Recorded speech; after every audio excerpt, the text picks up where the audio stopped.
Қане, балалар. Үлкенге де сіз сәлемдесіп алайық, құрметпенен біз. Жарайсыңдар балалар, орныңызға отыра қойық. Иә. Иә.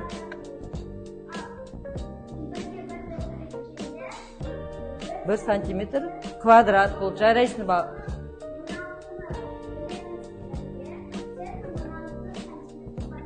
Неше сантиметр квадрат болды? 16 сантиметр квадрат болды. Енді осының шетінен 1 сантиметр алатын болсақ, егер оның 1 сантиметр ауданы 1 сантиметр квадрат болады екен. Оны жазықтыққа пайдаланған кезде балалар осындай болады екен. Міне. Мынаның жазықтығындағы шетіндегі мынау алтау ғой, міне. Көріп отырсыңдар ма? Алтау. Бұл жаңағы біздің 4-ті 4-ке көбейткендегі 16 сантиметр квадрат біздің ауданымыз. Алтыны салыстырдық. 5 метр үлкен бе, әлде 50 сантиметр?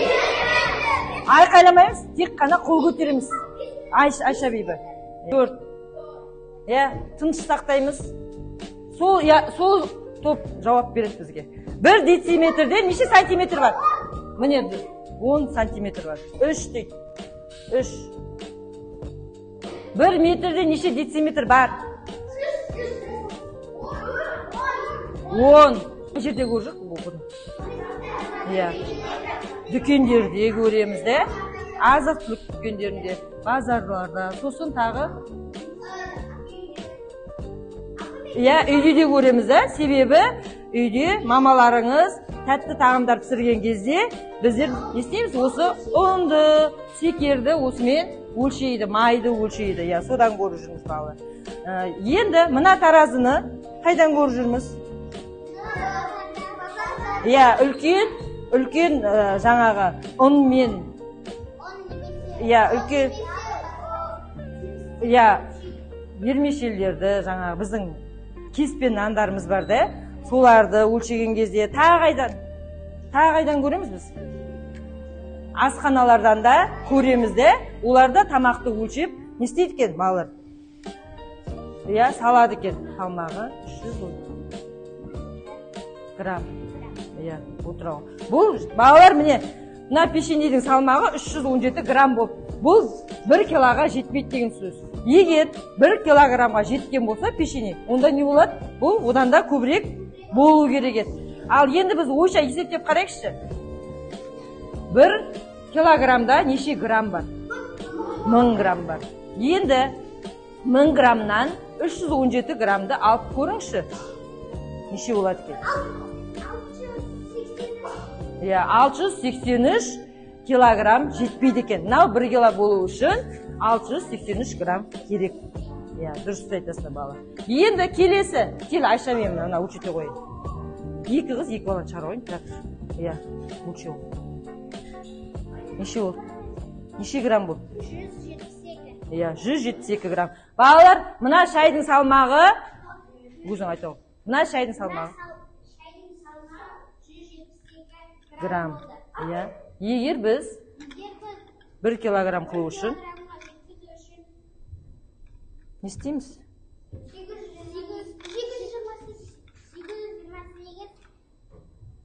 килограммды қосу керек. Жарайсыңдар. Дұрыс. Диаметрі 22 метр, массасы 300 тонна. Ғимаратты салу барысында 999 тоннаға жуық металл құрастырылымы қолданылған. Жаңа танысқан масса өлшем бірлігін жаз.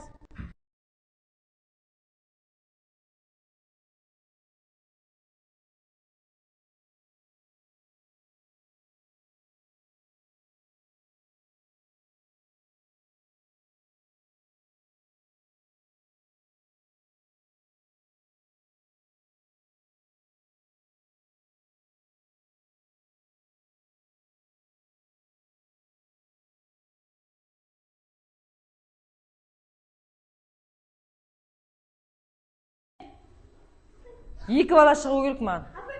Қазір Бексұлтан шығу. Жансерік шықшы. Жаңа шықтыңдар ғой, шықпағандар шықсын. Жансерік шағу. Екеуіне бөліп ала қойың. Жансерік кітабыңды алмадың ба? Екеуің екі жағын ана сол жаққа жаза қойың. Бірінші. Грамың 7 не болады? Килограмм болады. Дұрыс жаза қойың. Одан кейін 6000 килограммың 6 тонна болады. Дұрыс, иә. Балалар, енді келесі тапсырмамыз мына жерде мынандай заттар берем сіздерге. Жаңа маркерлер бердім ғой. Соған жаза қоясыңдар. Мен бірігіп істейміз. Бірігіп жасаймыз. Топпен істейсіңдер. Бірігіп істең. Бір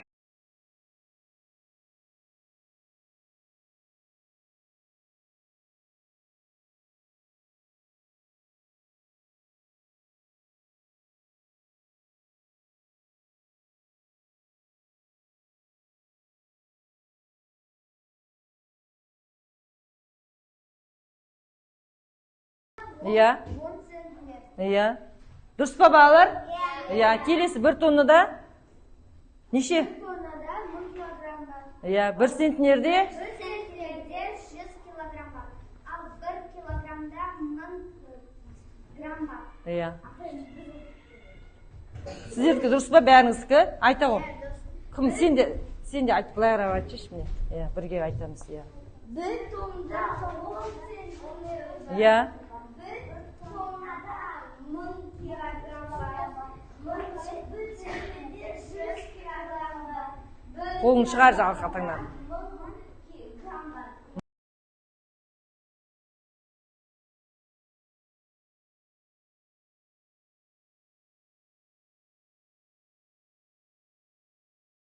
Иә, екінші бағаннан екі есеп. Бұл біздің үшінші есебімізге 2 балл беріледі, балалар. Иә, 2 балл беріледі.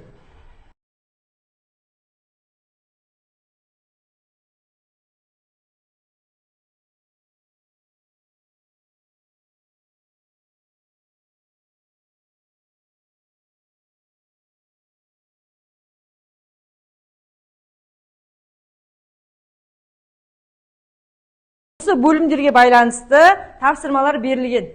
Сол біздің қазір мына бөлшектердің ішінен сырланған бөлшектерді табамыз.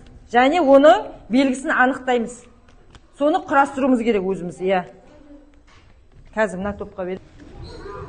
Сіздерге, бірге жасаймыз. Бірге жасаймыз. Келесі.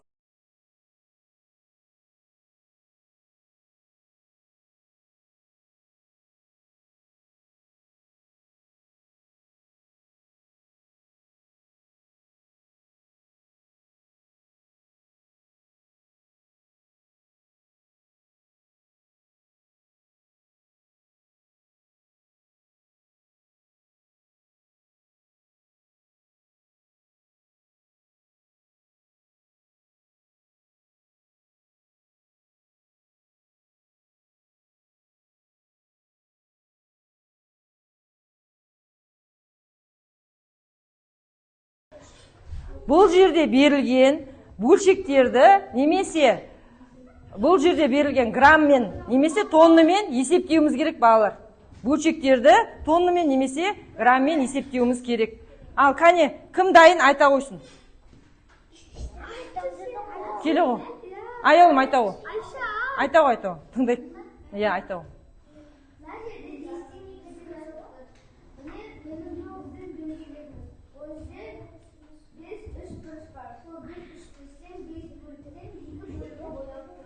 Иә, 2 бөлігі боялды. Бұл не зат біздерге? Егер дөңгелек, біз тоннаға айналдырып көрейік оны. Не деп айтуымыз керек? 5 тоннаның 2 тоннасы боялды. Ол боялған бөлігі не деген енді? Алып кетті деген сөз. Келесі. Ол жерде дөңгелек. Бұның ішінде 6 төртбұрыш бар. Оның екеуі боялған, ал төртеуі боялмаған. Иә, бізден неден көрсетеміз ана? Сызықтан. 6-дан? 6-дан 2 болды. Иә, көрсетші сен ар жағын. 6-да 2. болатынын көрсетеміз сол. Бізде 9 тонна краска боялған. Оның үшеуін жұмысшы алып кетті. Бізде 6 боялғаны қалды.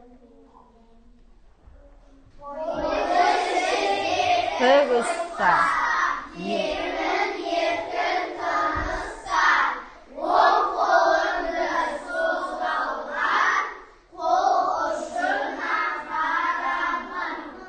Үш бұрышсыз ауада сол бұз шеңбер жасап тынбасын.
Бір центнерде неше?